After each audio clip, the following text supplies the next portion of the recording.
Bienvenue dans ce nouvel épisode de l'éveil intérieur. Alors, je reçois aujourd'hui Virginie Noblet. Virginie, bonjour. Bonjour Patrick. Alors, Virginie est une ancienne de mes élèves, puisqu'elle a suivi mes formations en tarot de Marseille, en numérologie. Et donc, je vais te demander, Virginie, de te présenter, s'il te plaît. Donc, je suis Virginie Noblet, je suis thérapeute énergétique et du coup, j'ai créé l'association Amitizen.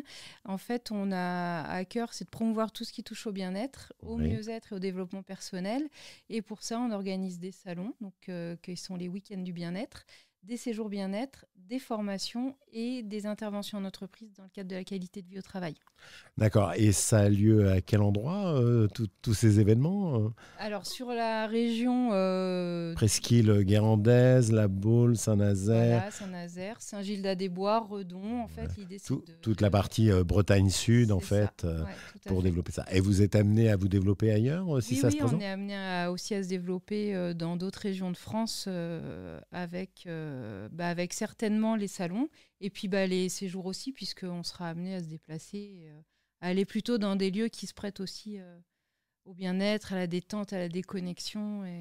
Ok, on va revenir un petit peu sur ton métier. Tu viens de me dire que tu étais thérapeute, donc tu as utilisé, je suppose, le tarot. On va parler du tarot et de la numérologie dans quelques instants et des formations que j'anime. Mais comme tu utilises ça, je suppose qu'en thérapie douce, quel est ton cœur de métier à la base ? Alors, mon cœur de métier, c'est le massage. C'est vraiment la connexion au corps pour se connecter à ses émotions. Oui. Vraiment dans cette idée-là, voir ce que le corps a à dire à la personne qu'elle n'a pas forcément encore ressenti. Voilà. Et donc, il me semble que ça s'appelle les émotions libres. Émotions libres, ouais. Donc, on te retrouve sur les sites sous ce nom-là, Virginie Noblet, les émotions libres. Les réseaux sociaux aussi. Voilà. Ouais. Et donc, pour revenir à ça, c'est en fait ta profession. Mon cœur de métier. Ton cœur de métier. À cela, tu as rajouté des petites choses, des petits tiroirs, comme on dit. C'est ça, des outils, ouais. Alors, ce type d'outils, c'est quel type d'outils que tu as rajouté entre autres, le tarot de Marseille et la numérologie. Que tu utilises avec le chemin de vie, etc. Sur l'année personnelle. Voilà. Ok. Et puis le tarot pour répondre à des petites questions sur des moments, à des moments précis en fait. Ok. Alors avant de commencer là-dessus, on est toujours sur ta présentation et j'étais en train de me dire que tu parlais des salons mais également des séjours bien-être. Est-ce que tu peux nous en dire plus sur les séjours bien-être, parce que c'est quelque chose comme ça qui peut être très intéressant et dont j'ai vaguement entendu parler, donc ça m'intéresse. Est-ce que tu peux me dire quelques mots là-dessus ? Alors l'idée des séjours bien-être, c'est vraiment de se retrouver dans un lieu qu'on privatiserait. L'idée c'est ça. Qui seraient des lieux qui seraient excentrés, plutôt dans des endroits au calme, avec beaucoup de verdure, tant qu'à faire. Type forêt de Brocéliande. Oui, type forêt de Brocéliande, et dans lequel les gens pourraient se reconnecter à eux, mais des séjours pendant lesquels ils seraient pris complètement en charge, c'est-à-dire souvent sur les séjours ou même quand tu vas en thalasso, des choses comme ça, les gens ils doivent rajouter un massage, machin. Et là en fait l'idée ce serait que tout soit un forfait. Voilà, un forfait. Les gens arrivent, ils ont juste à s'occuper d'eux et rien d'autre à penser. Et là, on a un projet dans un endroit qui est en zone blanche, donc il n'y aurait même pas de connexion Internet. D'accord. Et l'idée, c'est vraiment de se couper du monde pour se reconnecter à soi.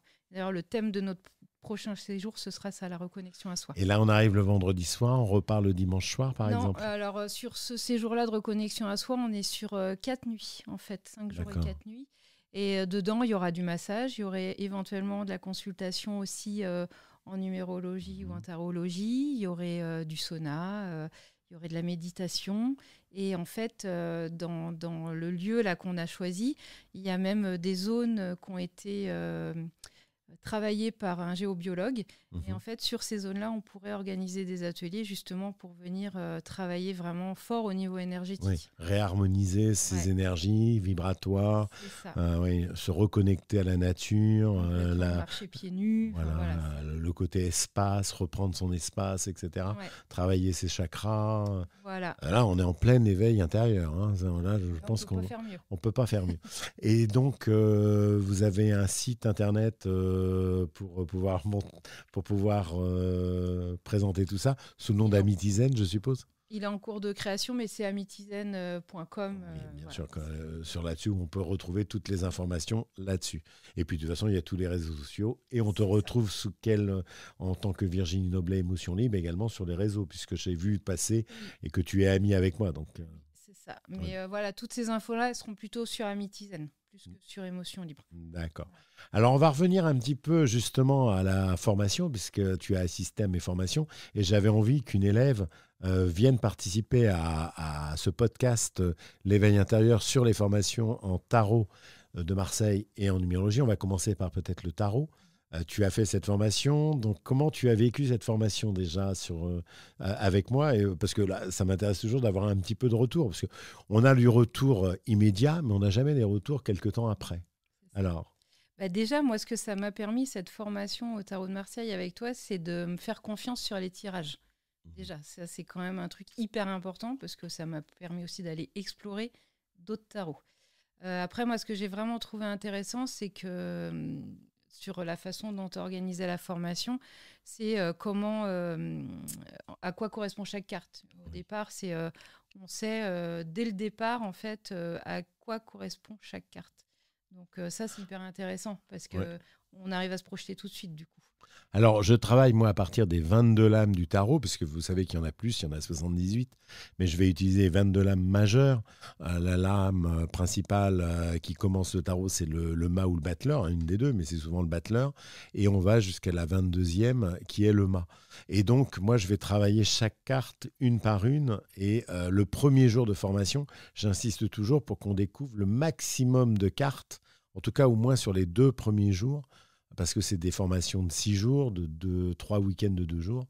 Et donc, le samedi et le dimanche, je veux que le dimanche soir, tout le monde ait au moins la connaissance des 22 cartes. Parce qu'à partir de là, on peut faire des tirages, c'est vrai. Ouais. Voilà. Bah oui, ça permet quand on rentre, finalement, déjà de commencer à... Alors, moi, j'organise aujourd'hui une formation à l'initiation au tarot de Marseille. Donc, c'est simplement découvrir les 22 cartes du tarot, ce qui permet aux gens de bien les comprendre. Et je vais faire ça sur un jour et demi. Et la dernière demi-journée, je la fais sur les tirages pour que les gens s'habituent à des tirages. Et après, je vais proposer des formations plus complètes si les gens veulent aller sur les combinaisons. Parce que le tarot aussi, ce sont des combinaisons de 2 cartes. Oui, ça change la donne en plus. Oui, ça change la donne. Alors ça, on peut l'apprendre aussi dans les livres, parce qu'on a des fois des combinaisons. Et dans mon prochain livre sur le tarot de Marseille, il y aura la description de chaque carte, mais il y aura également les combinaisons de chaque carte. Donc le battleur avec qui il va et qu'est-ce qui se passe à chaque fois qu'on le trouve à côté, soit de la papesse, soit du monde, etc. Donc un peu comme tu m'avais formé finalement. Voilà, c'est un peu la base de la formation que j'ai repris dans le prochain livre qui sortira en fin d'année. Donc oui, pour revenir un petit peu à ces formations, tu les as découvertes carte par carte. On va peut-être prendre un exemple. Ouais. Est-ce que tu veux prendre une carte au hasard? On va montrer un petit peu une carte et l'expliquer pour montrer juste 1 ou 2 cartes, comment on peut décrire une carte et comment on peut partir de cette carte pour faire une formation. Alors là, on a beaucoup de chance parce qu'on part sur une très très jolie carte. Je te laisse la découvrir. Le soleil, la carte numéro 19. C'est une carte un petit peu particulière. C'est une carte qui brille beaucoup. Pour ceux qui n'ont pas de vidéo, c'est un immense soleil. Alors moi, je la décris toujours. Je demande toujours à mes élèves de me décrire ce qu'ils voient sur cette carte. Alors Virginie, je te laisse découvrir et me dire ce que tu vois apparaître en premier. En premier, moi, je vois les enfants. Tu vois. Oui. Voilà, après. Oui, après chacun. Voilà. Et puis après, effectivement, le soleil qui inonde un petit peu les enfants et effectivement le côté rayonnant de la carte. Tu la tires, même si tu ne connais pas, tu sais que c'est une carte qui est plutôt positive. Ah bah bien sûr. Donc elle a le chiffre 19 en chiffre romain là-haut. Il y est écrit en bas le soleil. C'est vrai qu'on voit apparaître 2 enfants. Qu'est-ce qu'ils font ces 2 enfants? Ils se congratulent, on pourrait dire. Ils se massent, ils se touchent. En tout cas, ils ont l'air assez heureux.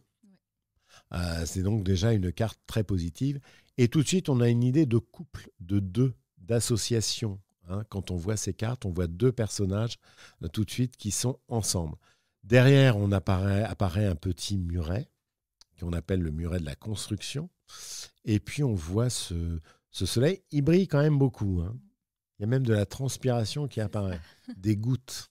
Donc c'est vrai qu'il a ce côté constructif derrière cette carte de fraternité, d'association, d'éléments très forts entre les deux. On va prendre une autre carte pour donner un autre exemple. Donc là, on vient de découvrir le soleil. Je te laisse prendre une carte et me dire ce que tu prends. Tu prends le pape. Le pape, qui est la carte 5. numéro 5. Alors le pape, pour ceux qui regardent et qui ont la chance de regarder, c'est pour ceux qui n'écoutent pas, mais le pape, que ce qu'on voit apparaître dessus, on voit déjà un grand personnage avec une tiare et il tient dans la main une sorte de sceptre, on va dire ça, qui a combien de branches? On a 1, 2, 3, 4, 5, 6, 7. 7. On appelle ça une forme de connexion du ciel à la terre. Et en bas, on voit 2 personnages également, comme un peu le soleil. Et sur ces 2 personnages, il fait quoi ce pape? Il est béni. Et donc, cette carte, elle va donner tout de suite une idée de bienveillance. Donc, pour ceux qui la découvrent sur l'écran, il y a toujours cette idée un petit peu de bienveillance, de pape. C'est un homme, hein. Il peut être un père bienveillant. Paternaliste, quoi. Paternaliste, oui, tout à fait. Et donc, il est en train de bénir ses 2 enfants. Ces 2 enfants, ils sont plutôt sages, hein. C'est plutôt gentil. Hein. Un petit peu plus que ces 2-là dans le soleil. Voilà. Bon, là, on a donné 2 exemples. C'est pour donner une description. Là, c'est la description. Et à partir de la description de la carte, on va essayer d'aller rajouter, quand on les a observés, les éléments clés de la carte. Alors, le soleil, on a parlé d'association, de fraternité, forcément. Une carte très positive. Et là, on va parler de guide. On va parler en fait d'enseignement, d'éducation. Cette carte va amener le père, le pape, mais aussi l'enseignant, le formateur, celui qui guide, celui qui aide, qui permet à la personne d'aller de l'avant. Il te ressemble un peu d'ailleurs avec sa barbichette. Ah, c'est gentil ça. On n'avait pas encore... On n'avait pas fait ce rapprochement. Je suis plutôt fier de me retrouver en pape. Comme c'est une carte très bienveillante, ça tombe plutôt bien. Donc, en fait, pour revenir à cette formation, le premier jour et les 2 premiers jours, on apprend les cartes du tarot et on apprend quelques tirages parce que c'est vrai que ce qu'il y a de bien dans une formation, c'est quand même de pratiquer. Voilà. Donc, on a pratiqué. Je ne me souviens plus quel tirage nous avons fait. On fait les tirages à 3 cartes. 3 cartes, oui. 5 cartes aussi, avec les tirages en étoiles qu'on utilise moins pour donner quelques idées à nos auditeurs. Mais c'est vrai que je vous invite à découvrir le tarot carte par carte et à l'apprendre carte par carte. Si on ne connaît pas les cartes une par une, si on n'a pas la connaissance de ce qu'elles veulent dire, on n'arrivera pas à faire des tirages. Il faut vraiment les comprendre une par une, les comprendre au niveau des dessins pour les observer. Et ce qui est très facile, c'est qu'une fois qu'on a compris les dessins, c'est quand même plus facile de pouvoir les vivre pendant un tirage. Oui. C'est important aussi. La deuxième partie, ce sont les combinaisons. C'est ça. C'était pas le plus facile. Hein. Non. Pourquoi? Parce que faut apprendre 2 cartes et l'une avec l'autre. C'est ça. Alors, il y a des combinaisons qui sont très faciles. On va prendre des combinaisons un peu difficiles. On va prendre, par exemple, cette combinaison qui est assez connue des tarologues, qui est une combinaison un peu néfaste. C'est le pendu.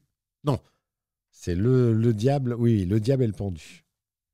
Alors, par exemple, le diable et le pendu, il peut vous faire penser à quoi?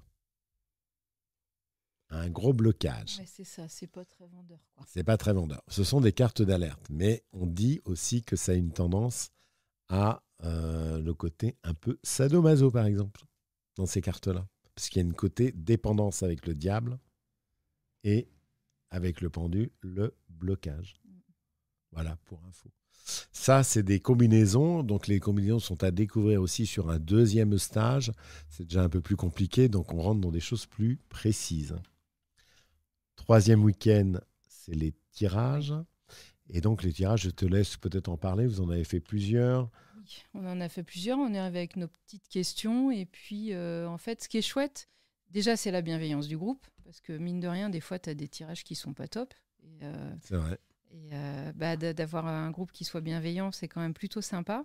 Et c'est vrai que c'est chouette de pouvoir s'entraîner comme ça. On arrive avec nos 3 cartes. Et aussi bien en tant que personne pour qui enfin, si c'est toi qui as une question, aussi bien qu'en tant que pratiquant. Participant. Ouais, c'est vrai que les deux aspects sont intéressants, que tu te positionnes en tant que tarologue ou en tant que client, entre guillemets. C'est intéressant de se retrouver dans les deux cas de figure parce que ça te permet aussi, toi, quand tu fais du tarot pour quelqu'un, comme tu as pu te mettre à sa place, tu peux aussi être un petit peu plus... faire plus attention à la façon dont tu expliques les cartes. Enfin, voilà. Et puis toi, c'est pareil, tu nous as donné quand même pas mal d'indications sur comment dire aux gens quand c'était quelque chose qui n'était pas forcément hyper positif, d'amener ça plutôt dans le positif, quoi. Et ça, moi, j'ai trouvé ça hyper intéressant aussi parce que le côté négatif, ça n'a aucun intérêt. L'idée, c'est d'en faire quelque chose de bien. Alors, c'est vrai que la partie la plus difficile, c'est savoir dire non. J'ai encore eu l'exemple hier matin où j'avais une jeune femme qui me demandait si elle devait continuer une formation dans un autre domaine, c'était en acupuncture. Elle était à 4 ans de formation d'acupuncture. Elle me demandait s'il fallait qu'elle parte en Chine faire 2 ans de plus. Et le tarot lui a répondu non immédiatement, pour des raisons financières. Et quand on doit... Et moi, j'arrivais pas... De toute façon, là, il y avait un non catégorique. Elle a pris 3 fois les cartes, 3 fois c'était non. Donc, quand on doit dire à la personne que c'est non, alors qu'elle n'a pas les moyens financiers de le faire, mais elle voudrait le faire, il y a une réalité et il faut faire face à la réalité. Et des fois, il faut savoir dire non. Et donc, je lui ai expliqué qu'il n'y avait rien de grave, qu'il y avait simplement que là, c'était un non, qu'on lui indiquait que c'était peut-être pas pour maintenant, ce serait peut-être pour plus tard. Mais en tout cas, il fallait financièrement ne pas le faire à ce moment-là. Donc, on arrive toujours à trouver une solution tout en reportant des fois un peu le sujet quand ça arrive. C'est une question de moment. Oui, ça peut être une question de moment, par exemple. Alors, c'est vrai que ça, c'est sur le tarot, mais tu as également participé à la formation numérologie. Alors là, c'est un petit peu différent parce que c'était un peu plus long, puisqu'on a fait des journées assez intenses, parce que la numérologie, c'est 6 journées en tout, un petit peu faites différemment que le tarot. Donc la première journée, il y a 2 parties en numérologie. Une partie qui est plus marquée par le thème de personnalité. Voilà. Et la deuxième partie qui est plus sur les prévisions, les prévisions annuelles, tout ce qui est année personnelle, etc. Alors, la première partie, on apprend surtout à calculer. C'est ça. À partir... Et à ne pas se tromper. Et à ne pas se tromper. C'est vrai, mine de rien, on peut savoir compter, mais se tromper quand même. Ouais. Alors, pour rappel, on utilise quoi en numérologie pour démarrer un thème? On a toujours besoin de... La date de naissance. Bien sûr. Et les prénoms et le nom. Voilà, les prénoms. Et là, c'est très important ce qu'il y avait sur l'acte de naissance. J'insiste toujours, quand on crée un thème de personnalité, ce n'est pas avec l'acte de naissance de 2 ans après, parce qu'on a changé de nom. On part bien sur l'acte de naissance de base. L'acte de naissance qu'il y avait sur la première fois où vous avez été enregistré au niveau de votre identité. Chacun est unique pratiquement, tout le monde porte un nom, voire des prénoms avec une date de naissance. On peut s'appeler Marie, José, Françoise, Durand, mais est né le 19 octobre 1974. Mais si vous en trouvez une autre avec des prénoms aussi différents, tant mieux. Mais généralement, vous êtes unique. À partir du moment où vous avez plusieurs prénoms. Alors c'est vrai qu'aujourd'hui, on a tendance malheureusement à donner des prénoms très courts.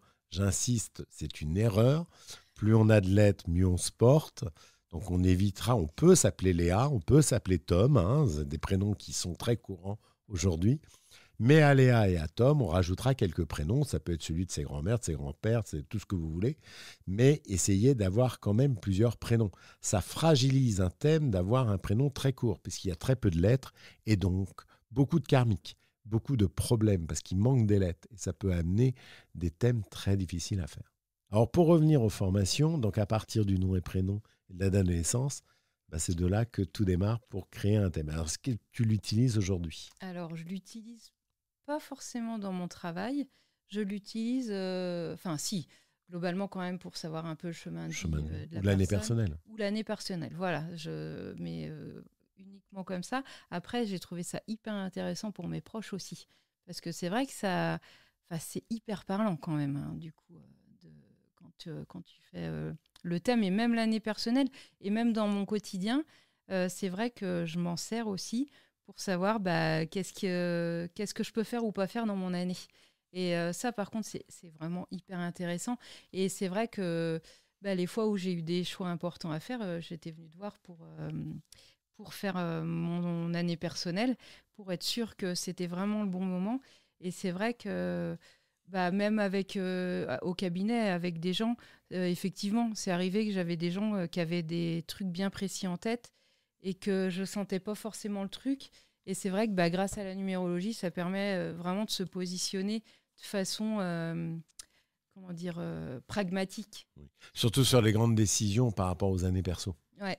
Parce que l'année personnelle, on sait très bien qu'en 7, il ne faut rien faire. C'est une année de pause.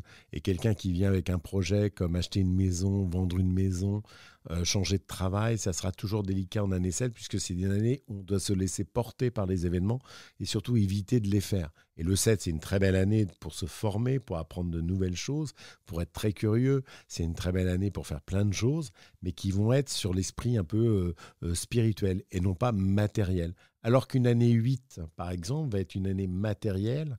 Là, ça va être bien de vendre, d'acheter, etc. Mais il ne va surtout pas falloir être dans le spirituel, par exemple. On reste dans la réalisation concrète. Donc c'est là que c'est intéressant de se positionner quand on a des clients et quand on fait de la thérapie douce, de voir un peu dans quel positionnement, quelle vibration se trouve la personne à ce moment-là. C'est ça, ouais, complètement. Et puis du coup, d'amener quelque chose de concret. Parce que de dire non, je le sens pas, ça n'a pas du tout le même impact que de dire oui, mais en numérologie, voilà, c'est ça. Du coup, je trouve que c'est quand même beaucoup plus carré. Oui, plus terre à terre. Voilà, ça amène un côté terre à terre. Voilà, exactement. Ouais. Oui, que dans la voyance où on a un côté un peu qui vient d'on ne sait pas où. C'est ça, exactement. Ça amène quelque chose de plus stable. Ok, alors on a aussi, dans les formations en numérologie, on parle aussi des maisons astrologiques, on parle d'un certain nombre de sujets, le nombre intime, le nombre de réalisations, parce que je vous apprends quand même à faire un thème complet, même si je sais que la plupart du temps, vous n'allez pas l'utiliser, parce que quand on utilise un thème complet pour devenir numérologue, il faut quand même un petit peu de cours, parce que par exemple, je vais juste donner un exemple, le 22 qui donne 4, par exemple, en chiffres, ce n'est pas le même 4 que le 31 qui donne 4, ou le 40 qui donne 4, ou le 13 qui donne 4. Ce n'est pas les mêmes 4, par exemple. Et ça, c'est vraiment au fil du temps qu'on apprend tout ça. C'est la pratique. Ouais, voilà. Donc, en fait, c'est surtout, avant tout, une initiation à la numérologie. Mais, c'est quand même plutôt poussé. Oui. Parce l'initiation, on pourrait entendre que c'est juste un peu light, mais... ah non, on est capable de faire un thème. Non, on est capable de faire un thème de personnalité et des prévisions annuelles en ayant fait la formation. Ça, c'est vrai. Alors, la formation, on la retrouve un peu dans mon livre « Devenir le héros de votre vie avec la numérologie », car j'ai repris pratiquement l'intégralité de mes formations pour écrire le livre.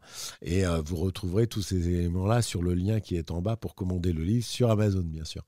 Donc, Virginie, écoute, un grand merci pour cette intervention concernant mes formations. Ça m'a fait très plaisir de te revoir. Je rappelle que tu organises un événement le 14 et 15 octobre à Saint-Gilles-des-Bois. Tu peux nous rappeler un petit peu cet événement qui va concerner le bien-être? C'est ça, donc c'est les week-ends du bien-être. Donc l'idée, c'est de regrouper des professionnels du bien-être, du développement personnel et du mieux vivre. Et il y aura à peu près 30 professionnels. Donc il y aura aussi des conférences et des ateliers. Il me semble d'ailleurs, Patrick, que tu fais une conférence. Alors, le samedi, je ferai une conférence sur l'astrologie et la numérologie avec Thérèse Legendre. Je sais qu'il y aura également une conférence sur les trames ou les constellations familiales avec Françoise Hervoche, je crois également le samedi. Le samedi, on sera le 14 octobre. Et moi, je serai présent en consultation avec des petites consultations. Alors, je pense que je vais faire des consultations peut-être de 10 minutes, une question, etc.